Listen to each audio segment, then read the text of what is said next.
Hola, buen día, ¿cómo están? ¿Me escuchan? ¿Me escucha bien? Bueno, Muy yo bien. hice un pequeño PowerPoint para presentar, no sé si lo paso y ya arrancamos, así Sí, ustedes sí, no se sí, demoran con la agenda. Bueno, sí. mientras lo voy poniendo, antes que nada, muchas gracias por la invitación. Es un gusto para mí poder compartir con ustedes.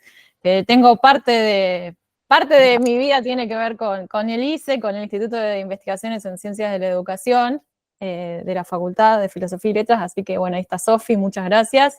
Y gracias a todos y a todas. Bueno, no sé qué tengo que hacer acá, pero esto. Se ve, ¿no?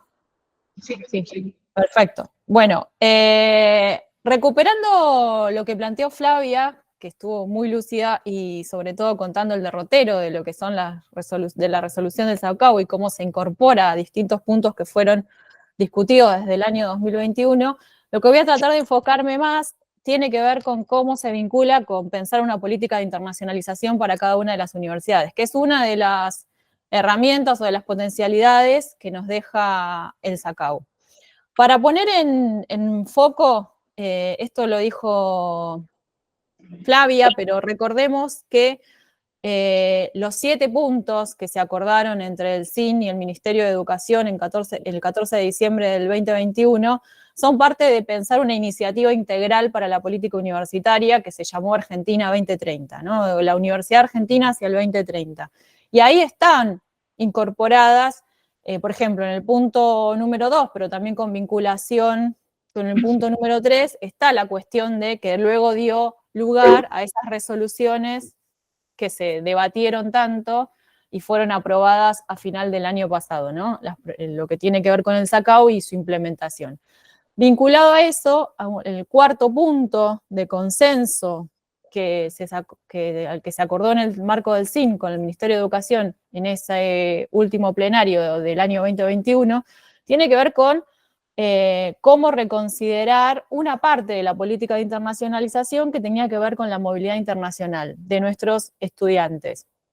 Sobre todo avanzar hacia un paradigma de movilidad inclusiva. ¿De dónde salía este punto cuarto? Porque estamos también, un poco el objetivo es reponer estos debates, así como Flavia les comentó el derrotero de esos debates que dieron lugar a las resoluciones del SACAU del año pasado, lo que tiene que ver con cómo se incorpora la cuestión de la internacionalización a la discusión también de los créditos, tiene que ver con reponer estos debates que se hicieron presentes en el año 2021. Y hay 3 cuestiones centrales que formaban parte de qué se estaba discutiendo, sobre todo en el 2020 y en el 2021. Básicamente, ahora parece un universo bastante extraño o hace lejano en el tiempo, pero durante la pandemia lo que se notó fue la debilidad de las estrategias de internacionalización universitaria que habíamos llevado adelante las instituciones, básicamente por estar centrados en la movilidad y en la movilidad física de nuestros estudiantes,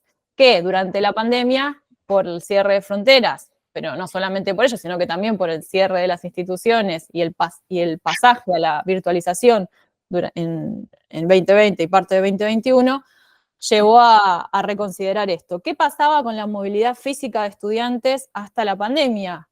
El balance al que se había llegado es que era un número reducido de estudiantes que se podían beneficiar de este tipo de experiencias y que los esfuerzos de las políticas públicas quedaban en pocos estudiantes que podían efectivamente acceder a una experiencia de movilidad física vía becas, vía subsidios de algún tipo y mayoritariamente con ayuda de las familias, ¿no? Digo, ahí hay una cuestión que parte de quienes se movilizaban o movilizan, había una mirada respecto a una poca democratización de este componente vinculado a la internacionalización. Durante la pandemia, ¿qué es lo que sucedió? Todos fuimos parte de este proceso, quienes somos docentes en universidades nacionales, provinciales, es que nos adaptamos rápidamente, más, mejor, con herramientas diferentes en cada una de las instituciones, pero hubo un pasaje apresurado y que fue relativamente exitoso de pasar a estrategias de enseñanza a distancia, de enseñanza virtual y de repensar esas prácticas de enseñanza-aprendizaje para cada una de las asignaturas, de las carreras y demás. Lo mismo sucedió en el caso de la movilidad. De repente, algunos compromisos que ya estaban asumidos y a raíz también de lo que fue ese proceso de emergencia, donde también muchos docentes e instituciones echaron mano de esas redes académicas internacionales de las que formaban parte, casi como una necesidad de construir comunidad o de encuentro. O sea, lo que sucedió es que se adaptaron las estrategias de movilidad física a una movilidad virtual, a un formato virtual. Ahora después vamos a hablar un poco más de esto. Y esto mostraba estas ventajas durante el 2020 y el 2021 de que eran iniciativas de bajo costo, que podían ser más accesibles, que daba vuelta a la discusión en torno al elitismo y a la falta de democratización de las estrategias de internacionalización de nuestras universidades y que podíamos avanzar en este camino, ¿no? Y hacia allí, ¿no?, se empezó a discutir en el marco del ministerio, en el marco del CIN, estas estrategias de movilidad virtual y cómo incorporar las discusiones de movilidad virtual y algo que voy a decir más adelante, internacionalización del currículum, a las estrategias de planificación y a las estrategias de enseñanza y aprendizaje en nuestras instituciones. Hacerlo de manera asertiva, hacerlo de manera integral y pensarlo como una herramienta que también contribuye, comillas, comillas, a la calidad de nuestra formación y de lo que estamos realizando. Ahora bien, ¿por qué? Este era un poco los números. Menos del 5% de los estudiantes a nivel global se movilizan físicamente, en 1.26 de los estudiantes de América Latina y el Caribe, y ahí tienen los números de Argentina, ¿no? Es uno de los países con más baja movilidad saliente, es decir, que salen a hacer una experiencia presencial afuera, aunque recibe mucho más de lo que sale, ¿no? Ahí estamos altos a nivel de los que recibimos y las que recibimos, les que recibimos, pero no, este es el panorama regional. ¿Qué es lo que pasó en este momento? Mientras se estaba discutiendo en el marco del CIN estos 7 puntos, que se acordaron en diciembre del 21, pero durante todo el 22, en las distintas comisiones, yo puedo hablar por la Comisión de Asuntos Internacionales del CIN, desde el 2021 formo parte del Comité Ejecutivo, 2021, desde el 2022 formo parte del Comité Ejecutivo, 2022, 2023 y ahora 2024 coordinando la red, se vienen discutiendo que era el punto 4 que yo marcaba acá, de los acuerdos del CIN con el Ministerio de Educación. Mientras discutíamos estos, el PIESI, que es el Programa de Internacionalización de la Educación Superior y Cooperación Internacional, de lo que era la Secretaría de Políticas Universitarias, hoy Subsecretaría, se llevaron adelante iniciativas para acompañar estos procesos de virtualización que se dieron de manera espontánea, informal, y que luego se repensó como parte de una estrategia de internacionalización integral. Yo solamente los nombro para que sepan que dentro de, así como quienes están los programas de fortalecimiento a la función de investigación, a la de vinculación, a la de extensión, también tenemos, quienes llevamos adelante las áreas de relaciones internacionales en las universidades nacionales, programas de fortalecimiento de nuestras oficinas. Los últimos años, desde el 21 hasta acá, hay un mayor foco en la cuestión de pensar la internacionalización integral y la internacionalización inclusiva a partir de incorporar la virtualización. Recuerden que también todo esto, como todas ustedes pasaron por estos procesos, se vincula también al Plan BES, que se llevó adelante en el Ministerio de Educación. ¿Y qué pasó? Nosotros y nosotras en la Comisión de Asuntos Internacionales del CIN lo que hicimos fue someter a una discusión interna de todas las universidades. Por supuesto, ustedes van a decir, ¿y quién participó? Y bueno, participaron de cada uno de ustedes quienes llevan adelante las áreas de relaciones internacionales a nivel de rectorado, ¿no? Siempre pensando a nivel de rectorado. Discutimos el documento que se elaboró en el ministerio para acompañar esa estrategia de movilidad virtual, se hicieron algunas sugerencias y se terminó de aprobar. Y también de allí surge la vinculación con el SACAU, que viene a estar vinculada desde 2 lugares. Por un lado, las experiencias de movilidad virtual, y por otra, lo que se discutió fuertemente que tiene que ver con la internacionalización del currículum. Ambas iniciativas requieren de pensar los planes de estudio, de manera más flexible, y por flexible, como ya dijo Flavia, no implica menor calidad o no implica reconocer peras con olmos, no implica dejar de lado cuestiones sustantivas que hacen esos procesos de enseñanza-aprendizaje, pero sí pensar cómo el sistema de reconocimiento, de crédito, como se etiquete esa herramienta, porque no deja de ser una herramienta, mejora o contribuye a la movilidad de estudiantes internacionalmente, ya sea virtual o presencial. Y cómo también podemos llegar a todos los estudiantes si damos un paso más hacia la internacionalización de los planes de estudio. Digo, esa es la discusión de base que se está llevando adelante, por lo menos en el marco de la Comisión de Asuntos Internacionales, y cómo se incorpora esto a la discusión de los créditos. Muy rápidamente, porque tampoco el foco es hablar de internacionalización per se, hay muchas formas de pensar la internacionalización, hay un consenso hegemónico en concebirla como un proceso intencional, es decir, parte de una política pública en el caso de los estados, de los gobiernos, pero parte de una política universitaria desde del más alto nivel hacerlo, es un proceso intencional de integrar una dimensión internacional, intercultural o global en los propósitos, las funciones y la provisión de la educación postsecundaria. Ahí es en dice 3, está mal la traducción del inglés. Y con un objetivo, que es mejorar la calidad de la educación y la investigación para todos los estudiantes y el personal docente y no docente, y para hacer una contribución significativa a la sociedad. Esto que está colocado en color, ¿por qué lo digo? Hay una discusión muy grande. Yo vengo del campo, dentro de los que estudiamos universidad, del campo de estudios de la universidad en Argentina y en la región, tenemos una discusión muy fuerte respecto a cómo se incorporan las políticas de internacionalización en sus inicios, que fue quizás de manera más abrupta, o lo que logramos realizar desde Argentina, pero también desde América Latina, es de repensar esas estrategias y de generar una forma propia de cómo concebir la internacionalización. A nosotros, quienes estamos socializados en nuestro sistema universitario y con una cultura académica argentina muy fuerte y de mucha trayectoria en nuestras espaldas, sí, nos va a parecer obvio decir que, por supuesto, pensar la internacionalización tiene que ver con pensar la universidad en su conjunto, qué función, qué objetivo tiene, cómo se inserta esa universidad en la sociedad, cuál es su vínculo con el desarrollo local, regional, nacional. Bueno, esta idea de contribución significativa a la sociedad, el mundo occidental, que trabajó hegemónicamente la cuestión académica y la promoción de la internacionalización, lo descubrió hace muy poquito, en el año 2015. Nosotros veníamos planteando esto, por lo menos desde la CRES, la Conferencia Regional de Educación Superior del año 2008, en Cartagena en Colombia, cuando nosotros y nosotras, como sistemas universitarios latinoamericanos, hicimos una fuerte movilización en torno de una declaración potente que consagra, en primer lugar, el derecho a la educación superior como bien público y social y como derecho humano y fundamental, y que los estados deben garantizar. Allí también incorporamos, hay distintas provisiones, recuerden que en esos momentos hablábamos de pertinencia, bueno, ahí hay una hoja de ruta que trazó las políticas universitarias de esos años.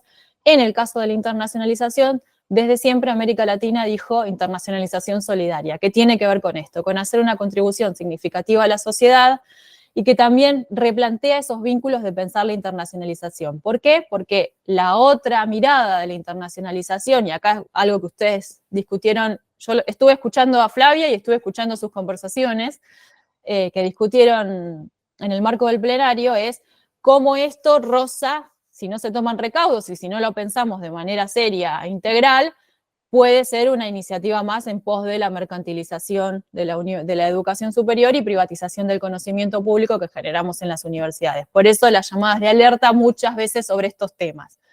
Y vuelvo a decir, son herramientas, no son, por lo tanto, es una política que nos permite hacer diferentes cosas. Nosotros buscaremos la forma de que esto se alinee con nuestros objetivos de política universitaria, de cada misión institucional.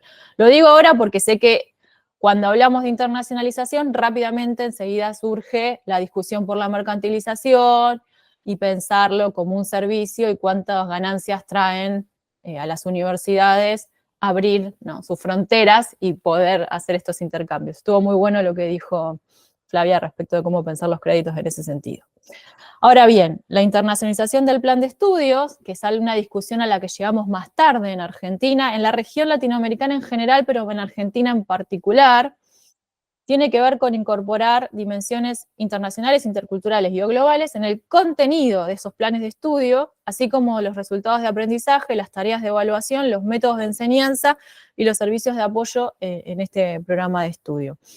¿Por qué digo que llegamos más tarde?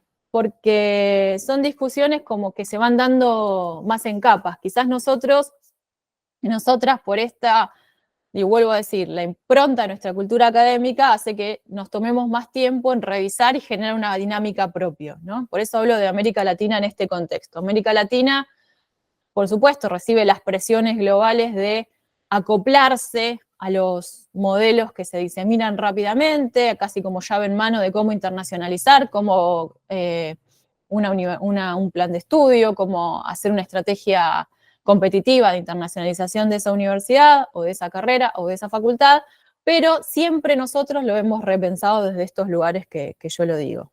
Muy rápidamente, ¿de qué estamos hablando cuando hablamos de movilidad virtual? De utilizar las tecnologías de la información y la comunicación para facilitar los intercambios, la colaboración de académicos, la colaboración cultural y experimental, transfronterizo y o interinstitucional, que pueden ser con o sin crédito. Esto lo dice UNESCO, ¿no? Hay muchas discusiones para trabajar, pero lo que se puso, entre comillas, de moda a partir de la pandemia fue la posibilidad de realizar lo que se llaman cursos colaborativos en línea, cátedras espejos, es decir, que dos cátedras, una en cada país, puedan pensar desde antes de que inicie el cuatrimestre, por ejemplo, el desarrollo de cómo será ese programa en esa asignatura, los contenidos y las diferentes actividades para les estudiantes y cómo facilitar esos intercambios, momentos de sincronía y asincronía, donde se puedan cruzar estos estudiantes, por ejemplo, los de Argentina con los de México, Argentina con Colombia. Básicamente esto se está dando mucho en América Latina, y hoy Flavia hizo alusión a algo que dijo como PILA. PILA es el programa de intercambio latinoamericano, que es un acuerdo entre nuestros consejos de rectores, básicamente el CIN, ASCUN, ANUYES, es decir, con Colombia, con México y nosotros, y luego se han sumado otros países más, que generábamos experiencias de intercambio presencial. No sé cuántas instituciones o cuántos de ustedes, sus universidades están adheridas a PILA, la UNER sé que sí, la UADER no sé, pero lo que se hacía históricamente eran intercambios presenciales. Desde la pandemia también tenemos la edición virtual del PILA. Por eso digo que en América Latina esto tiene un boom, sobre todo a partir del año 2020. Ahora bien, muy rápidamente, y yo no soy experta 100%, a mí no me gusta hablar de los temas que no sé así súper a 100%, y por eso traje a colación a un colega que participó bastante de las discusiones del SACAU y de esas resoluciones, así como también de las discusiones que dimos en el marco de la Comisión de Asuntos Internacionales del CIN, que es Pablo Beneitone, así que si van a hacer un seminario tienen que invitar a Pablo Beneitone a hablar, que lo va a hacer muy bien. Todos mis respetos y agradecimientos a Pablo. La internacionalización de los planes de estudio es un proceso, por supuesto, y ahí, si bien no quiero ni ir muy rápido ni ir muy despacio, lo que buscamos hacer es no generar o no forzar a esos planes de estudio a incorporar una dimensión internacional sin pensarla. Por ejemplo, incorporo textos en inglés. Eso no es internacionalización del currículum. Incorporo estudiar un caso, no sé, en una materia de otro país. Tampoco lo es. O sea, esta idea de parches para generar algo más internacional no es la idea, sino que es una mirada integral, procesual, que busca incorporar dimensiones internacionales en el conocimiento disciplinar, en estos planes de estudio, en las rutas de aprendizaje, en las competencias del egresado, voy a hacer una pequeña nota al pie al respecto, en los programas multilingües que efectivamente algunas instituciones tienen, en los resultados de aprendizaje, en la propuesta pedagógica y en los procesos de evaluación. Es un proceso de transformación de todo el plan que tiene como objetivo potenciar la formación del estudiante en el marco de una estrategia integral de internacionalización. Yo dije que iba a hacer una nota al pie. Cuando a veces hablamos de competencias, enseguida, sobre todo para les educadores y pedagogos, se prenden muchas alarmas de alerta. Acá se está pensando, sobre todo cuando esta discusión inicia, tiene que ver con generar competencias para la ciudadanía global. Es todo un tema para discutir, pero lo que hay como visión maniqueas al respecto, yo lo que vuelvo a decir es una herramienta y en estas competencias, algunas de las cuestiones que se discuten tienen que ver, por ejemplo, con generar entornos más democráticos, de entendimiento mutuo, más solidarios, poder, a ver, si tenemos competencias que van hacia la interculturalidad, podemos tener personas que se formen menos proclives a ser xenófobas, por ejemplo. Digo, desde allí lo podemos mirar, desde allí lo podemos construir y también cómo pensar esta idea de una ciudadanía global, que es bastante discutida y que también los dejo como un punto, sobre todo por la especificidad de ANFE y de ustedes, discutir ciudadanía global. Digo, ahí tienen otro tema de seminario para trabajar. Pero ¿dónde están los créditos en todo esto? Bueno, necesitamos una forma de hacer reconocimiento de esos trayectos formativos que se dan vía los intercambios de movilidad virtual o en esta forma de cómo pensar los planes de la internacionalización de los planes de estudio.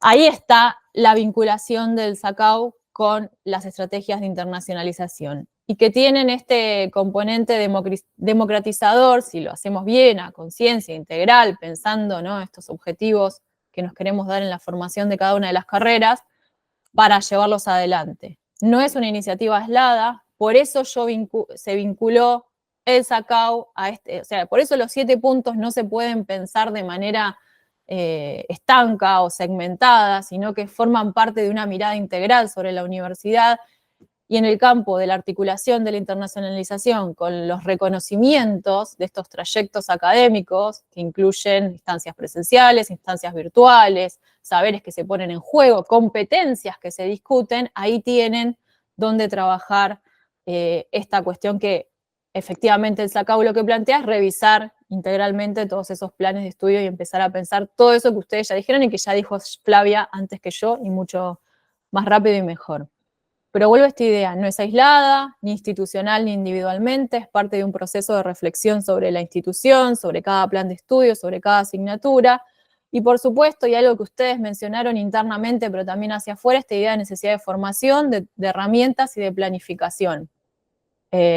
¿Cómo se hizo desde las áreas internacionales? Hubo un programa de apoyo de la SPU, del PIESI, que uno de los docentes, el docente clave fue Pablo Beneitone, que mostró las diferentes formas de llevar adelante estas cuestiones y generó reflexiones, sobre todo sobre los planes de estudio y sobre estas propuestas curriculares. Digo, la formación es clave y también sacarnos algunos mitos y poder ser un poco más flexibles a la hora de entender qué es lo que estamos haciendo, porque es una herramienta más que tiene como objetivo mejorar la calidad de la enseñanza, los procesos de enseñanza-aprendizaje, mejorar las propuestas de formación en su conjunto y demás.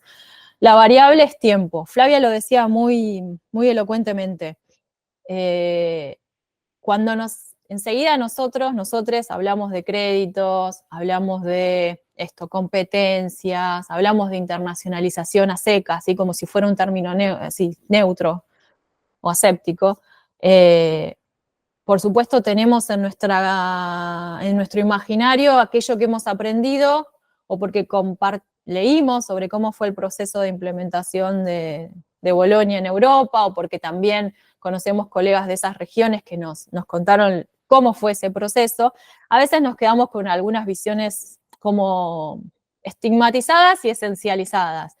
Ese proceso correspondió a un momento peculiar de la Unión Europea que buscaba mejorar la competitividad lisa y llana de sus instituciones en un momento neoliberal de ese proceso y que se generó de determinada manera, digo. Ahí, y no fue tan rápido ni tan exento de luchas y de contestaciones. Por eso la variable tiempo me parece importante destacar.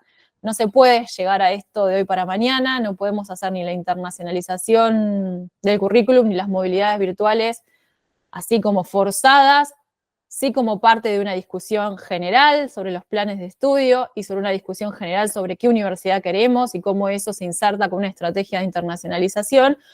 Y me quedé con esto que lo agregué mientras escuchaba, debo admitirlo, porque discutieron ustedes bastante sobre la imposición, sobre el Bolonia, sobre qué significa esto, y a mí me hizo acordar, mi tesis de doctorado fue sobre el sistema de acreditación de carreras regionales del Mercosur, el Arcusur, que no trabajó, el Arcusur no trabaja con ninguna carrera de humanidades ni de sociales, sino que básicamente ingeniería, agronomía, veterinaria, medicina, odontología, arquitectura, y que se generó en un momento en donde había una presión del contexto internacional y sobre todo de la Unión Europea porque nuestra región se asimilara bastante a lo que estaba sucediendo allá. Es una política que inicia una discusión en el 2002, tiene un primer antecedente en el 2004 y se termina de consolidar como un sistema, el Arcusur, en el año 2008.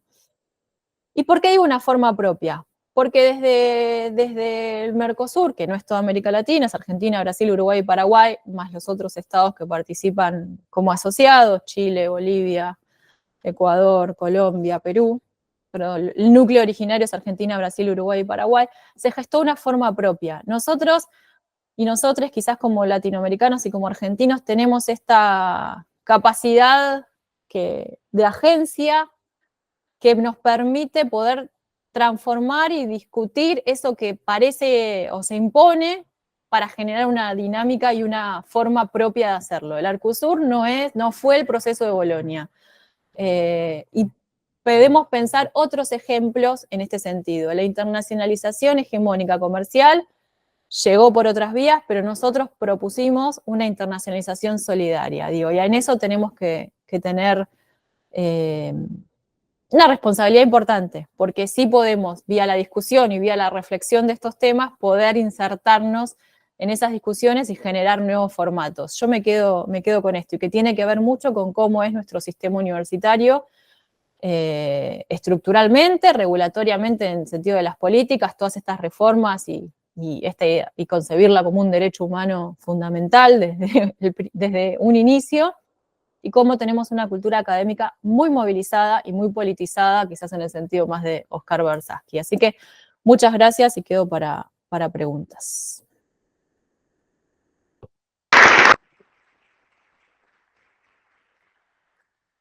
Bueno, muchísimas gracias, Daniela.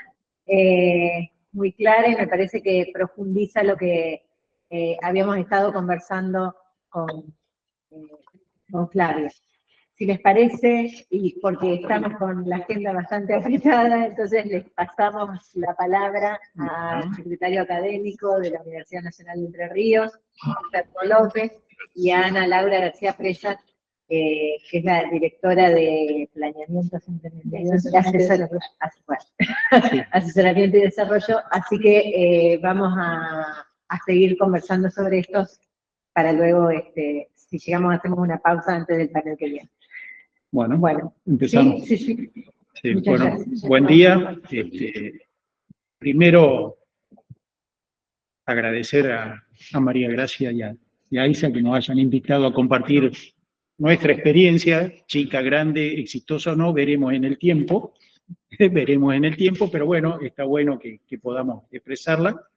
Pero también me siento, en cierta forma, anfitrión, por ser UNER y estar en la sede de la UNER, y les doy la bienvenida en nombre de más de 23.000 estudiantes, más de 2.500 docentes, más de 600 compañeros no docentes que construimos esta UNER, que tiene más de 72 ofertas entre pregrado y grado, más de 30 ofertas en posgrado y tiene más de 60 diplomaturas que actualmente ofrece.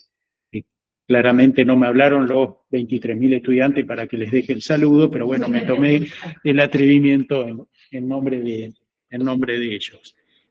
También comentarles que quizás sirva, pues está bueno hablar último porque ya la escuchamos a Flavia, la escuchamos a Daniela y eso nos ayuda un poquito, ¿no? Pero hoy en parte de las conversaciones escuchaba como que el rector o como que la Secretaría Académica no había entrado en diálogo con ustedes, y acá merece hacer una mención, no sé si sirve o no, nuestra universidad tiene un consejo académico constituido por el secretario académico, pero aparte integrado por los secretarios académicos de cada una de las facultades, de nuestras 9 facultades, y los secretarios de posgrado.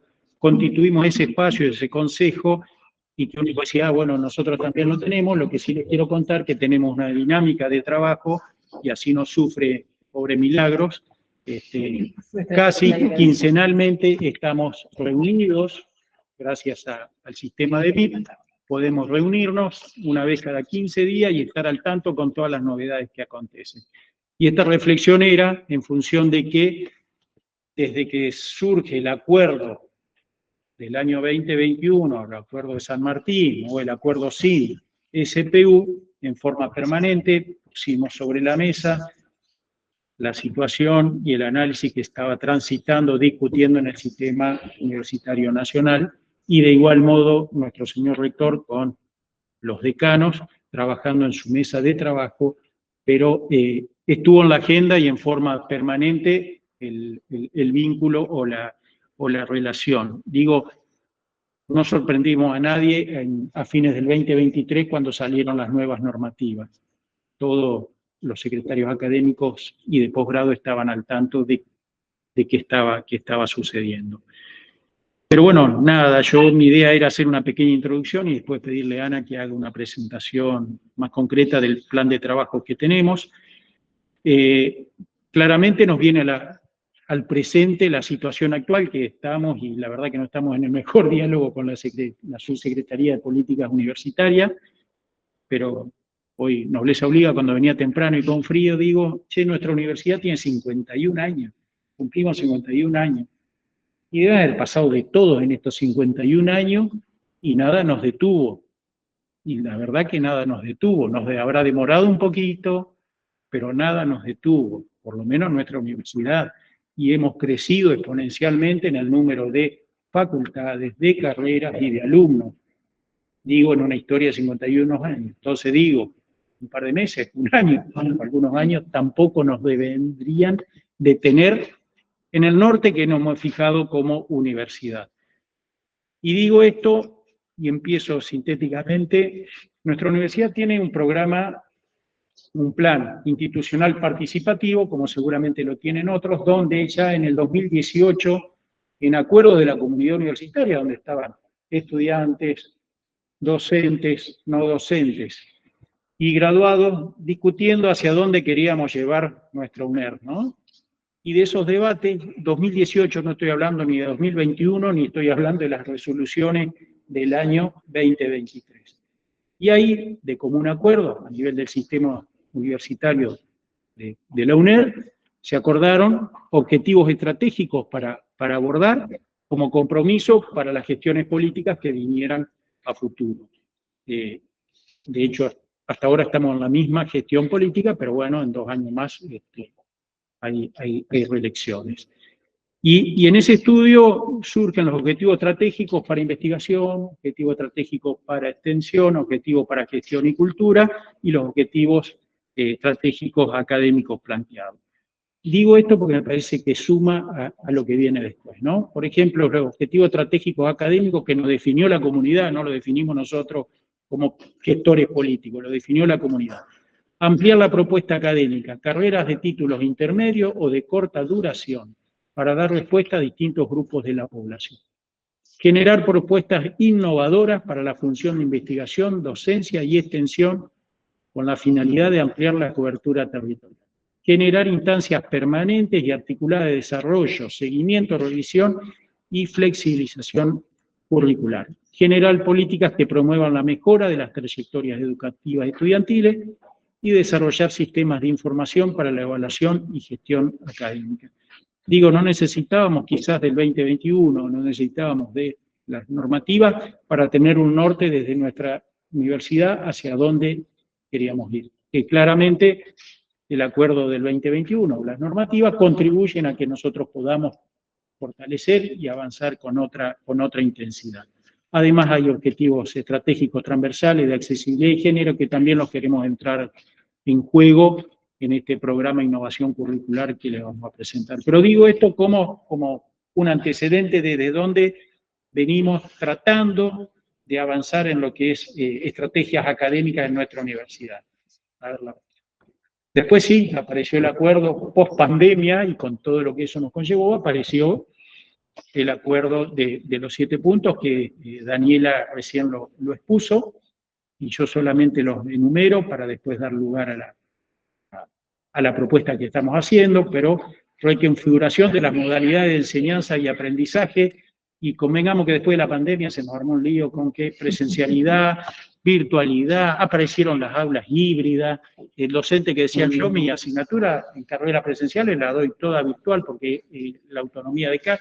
Bueno, ¿qué les voy a contar a ustedes? Una serie de situaciones que necesariamente debían ser ordenadas y normativamente ordenadas, y me parece que estamos en ese camino.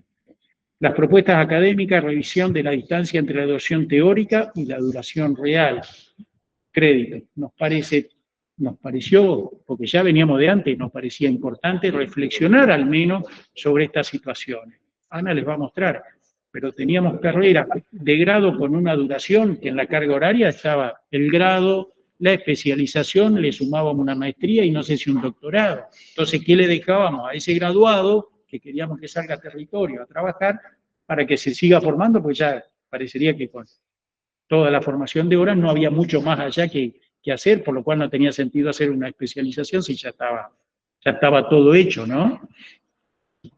Y también teníamos esta situación puntual que es común al sistema universitario de tener carrera con 4 o 5 años, pero nuestros graduados en promedio 9, 10 años, más allá de las circunstancias particulares que lo atraviesan a los estudiantes que tienen que trabajar, etc. ¿Qué pasó? No se ve allá, pero sale afuera, sí, pero no se está proyectando. Bueno, ahora lo probamos. ¿Querés seguir mientras lo vamos tratando de resolver? Bueno. Bien, titulaciones intermedias, certificaciones, trayectos formativos, y ahí también consideramos que tenemos que ir reordenando, tenemos carreras, pocas carreras intermedias, sí tenemos tecnicaturas, pero por ahí no articulan con el grado y podrían articular con algún esfuerzo intelectual que hagamos a nivel de las facultades, podemos estar llegando a poder ofrecer trayectorias intermedias para este desgranamiento que tenemos, que por ahí se puedan ir con una titulación menos intermedia, o que les sirva que entren a ese ciclo y que después puedan graduar, y creo que lo tenemos que discutir, y de hecho lo estamos discutiendo. Habló Daniela de la movilidad internacional, y bien dijo de un ejercicio con Pablo Benetone, hicimos un taller a nivel de la universidad, donde decíamos, bueno, planteó que era la curricularización inclusiva, y donde nos hizo reflexionar sobre, a ver, che, en el estatuto de la UNER aparece esta impronta de queremos ser internacionales. Bueno, en los planes de estudio de sus carreras aparece esa impronta de que queremos tener esa mirada integral, global. En los perfiles de nuestros graduados, en los alcances del título, aparece algo. Bueno, entonces Pablo nos hizo reflexionar.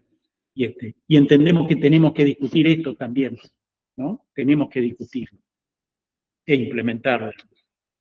Reconocimiento de calidad de las carreras de artículo 42, amerita también que revisemos qué estamos haciendo, y la curricularización de la extensión, como un ítem que quedó medio pendiente en las normativas del 2021, nosotros lo tenemos en agenda, que también por ahí decimos sí, curricularizamos, no curricularizamos. Un poco para mí la síntesis de la UNER es que hemos tenido programas promocionando que curricularicemos la extensión con fondos, ¿no? Pero cuando desaparecen los fondos, desapareció la curricularización de la extensión. Entonces, ¿dónde está la curricularización de la extensión si no quedó plantada en planes de estudio o en prácticas docentes, ¿no?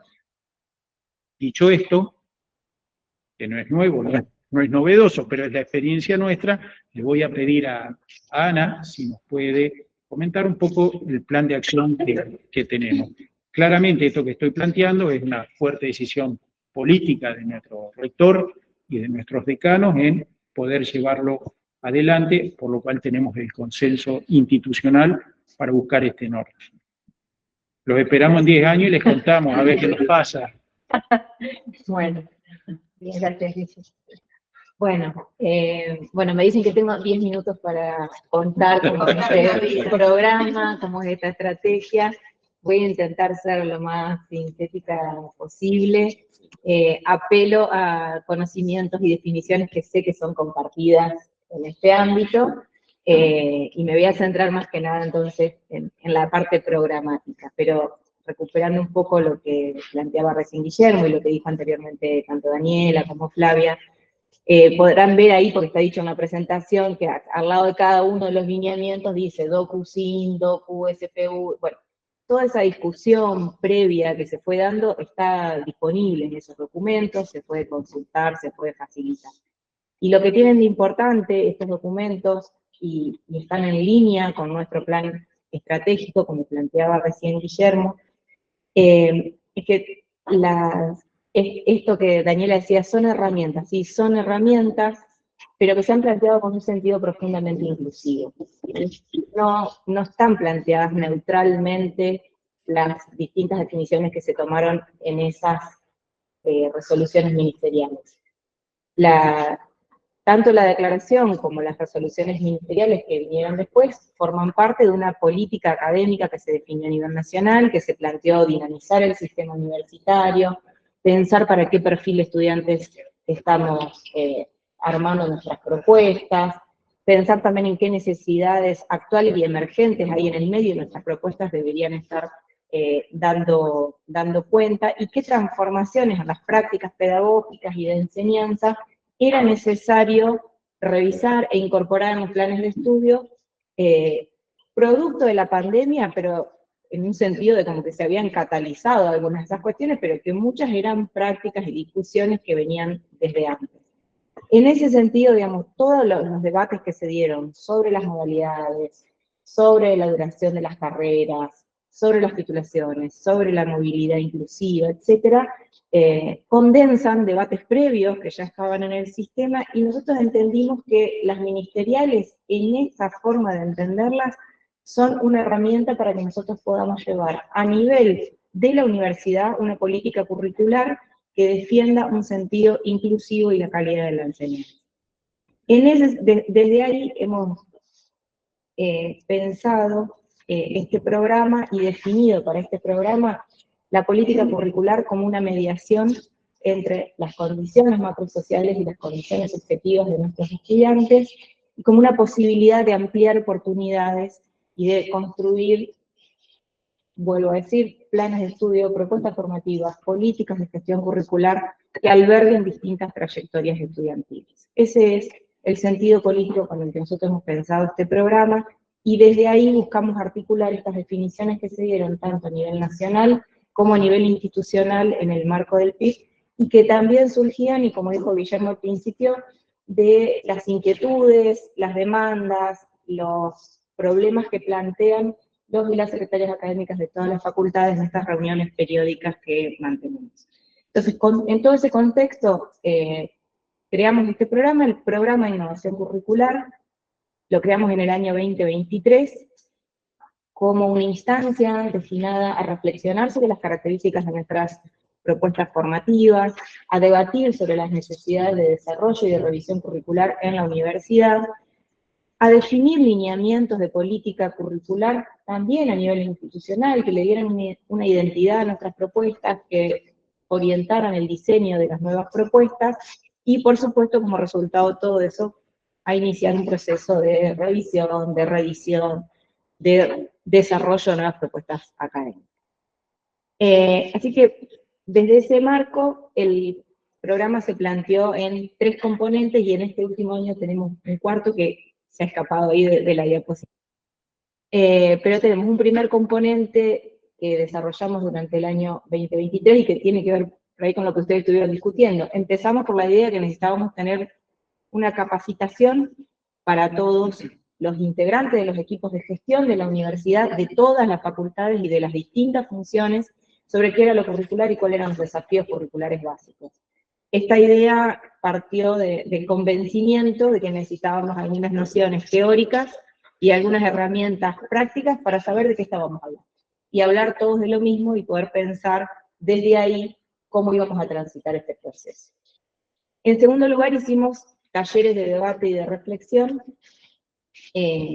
también sumamente participativos. Ahora les voy a contar un poquito mejor, porque partimos de una definición del currículum que es ampliamente conocida, que, bueno, que es la de Alba, de esta idea del currículum como una propuesta que sintetiza distintos elementos que proponen, que impulsan grupos con distintas relaciones de hegemonía y contrahegemonía, pero por lo tanto, digamos, necesariamente este proceso tenía que ser participativo, deliberativo, dialógico y consensual.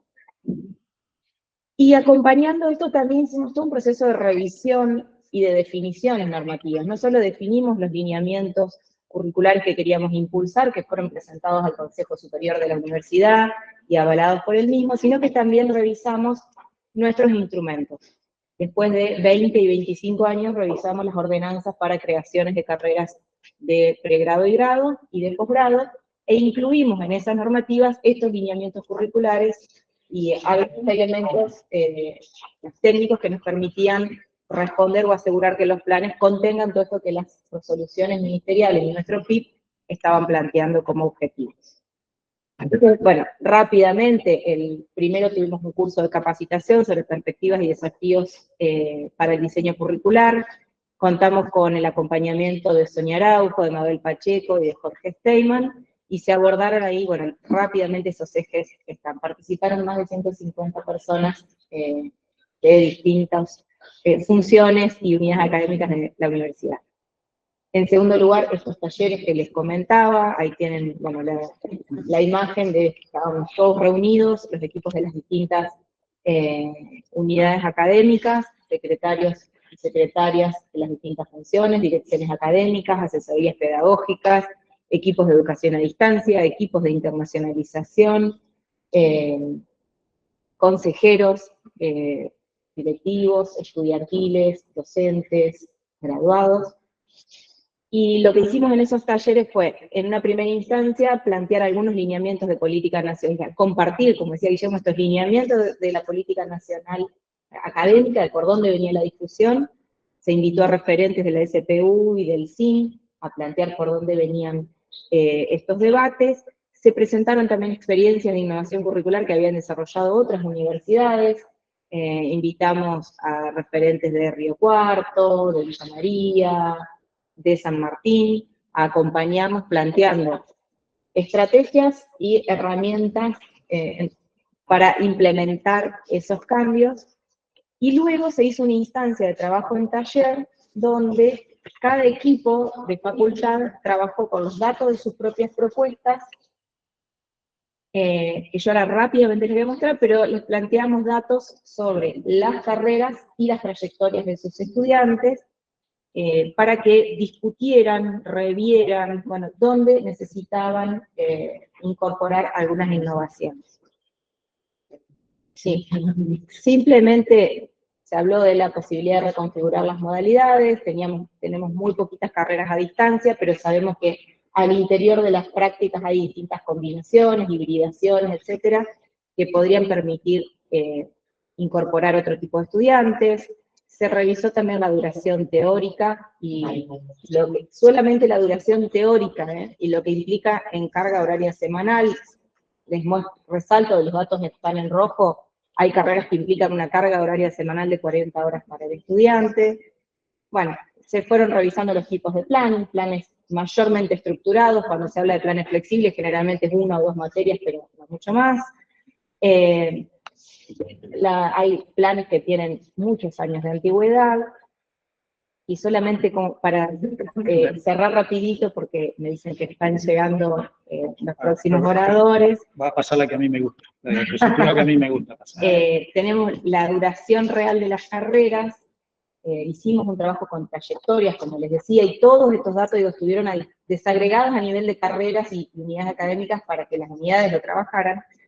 Pero en el tiempo teórico de nuestros planes se gradúa solo el 1%. El 66% de nuestros estudiantes se gradúa en un tiempo real, que implica más de 4 años sobre el tiempo teórico.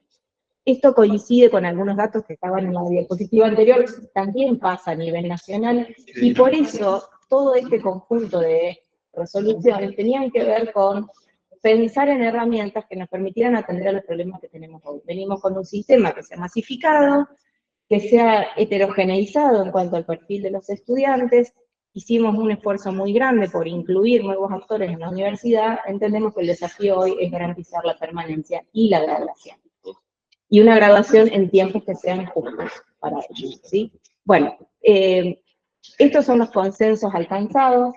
Como les decía, partimos de la definición de ALBA, entendemos el currículum en sus dos dimensiones, formal, pero también de las prácticas, y en esos talleres, además de revisar todos los datos, los invitamos a los equipos a que discutieran todas estas dimensiones. Bueno, a ver, del documento curricular, ¿qué necesitamos revisar? El perfil, la distribución de los contenidos generales, básicos, específicos, la incorporación de espacios optativos, electivos, los créditos, la internacionalización, bueno, cada uno de estos aspectos se fueron discutiendo, y lo que tienen en la columna con los porcentajes es el grado de acuerdo que tiene cada una de esas dimensiones. Esto primero lo presentó facultad por facultad en un plenario, después nosotros lo unificamos en este cuadro. Pero estamos en el 90-100% de acuerdo con cada uno de los aspectos que deberíamos revisar.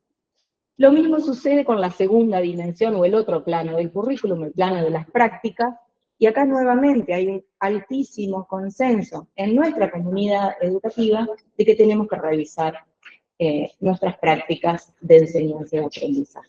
Perdón, acá está expresado a través de cada una de las unidades académicas que pensaron sobre todas estas dimensiones. Coincidentemente, todos dicen que tenemos que avanzar. Y acá, perdóname Ana, y acá, discúlpenme, hoy el centro, y estaba bien que sea el centro, el tema del crédito. Ahora, uno ve esto, dice, digo, hay otras dimensiones que me parece que tenemos que abordar más allá del crédito, ¿no? Perdón por la interrupción. Sí, no, digo, por eso, sí, O sea, pero por eso, en ese sentido me pareció interesante como lo rescató Daniela, es una herramienta para poder hacer todas las otras cuestiones que queremos hacer.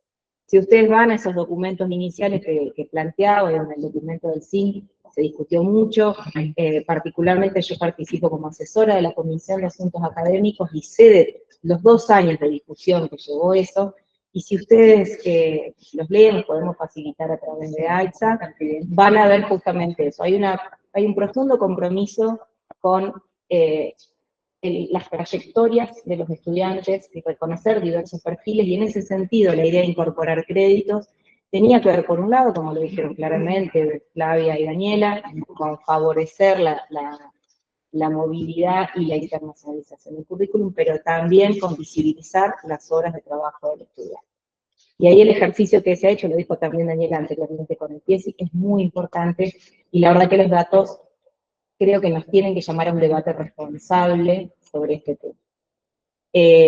Estos son los lineamientos curriculares que hemos definido, rápidamente lo fuimos diciendo y están en concordancia con lo que se viene debatiendo, pero un currículum contextualizado, que la práctica profesional se anticipe en el plan, que no esté solo al final, que la organización curricular contemple espacios disciplinarios y otros de integración, que haya flexibilidad, espacios optativos, selectivos, que se incorporen créditos y que haya una apertura a reconocer otro tipo de experiencias formativas que tienen nuestros estudiantes, que se pueda pensar la integración entre distintos planes, que los planes de las carreras no sean compartimentos estancos, bueno, titulaciones intermedias, certificaciones, obviamente créditos en todo esto, y por supuesto revisar las duraciones teóricas de las carreras. Me quedan 2 diapositivas nomás, lo más comprimido que puedo. Para este 2024 y 2025, ¿qué propusimos? A cada facultad, luego de todo el trabajo que hicimos durante el 2023, se le pidió que plasmara estas discusiones y debates internos en un plan de trabajo. ¿Qué carreras quería modificar? ¿Con qué orientación?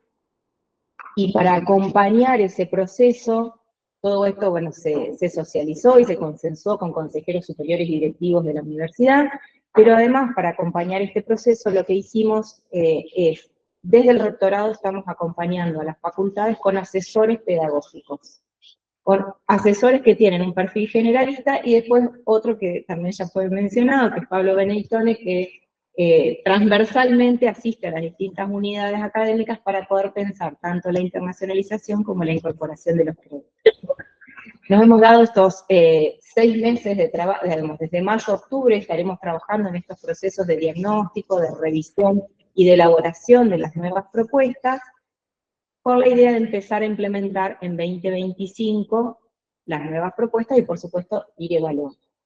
No desconocemos en todo esto que es incierto el contexto normativo, por ejemplo, lo estuvimos discutiendo con respecto al SACAU, pero nosotros hemos trabajado con ese horizonte, y una definición institucional, avanzar con ese horizonte y generar, a partir de esta experiencia, los aprendizajes propios que nos permitan luego continuar con otras carreras. Por último, digo, ¿cómo lo estamos pensando en términos de intervención? Entendiendo el currículum en estos 2 planos.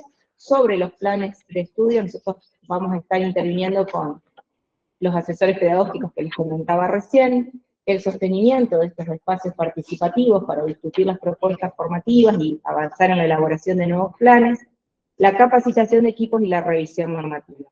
Y a nivel de las prácticas pedagógicas, lo que hemos planteado es que nuestras líneas de formación docente, de integralidad de funciones, de internacionalización y de proyectos de innovación a la docencia, se canalicen articulados con los objetivos del programa de innovación curricular, de forma de tener este sentido político que le hemos dado al programa en los 2 planos del currículum.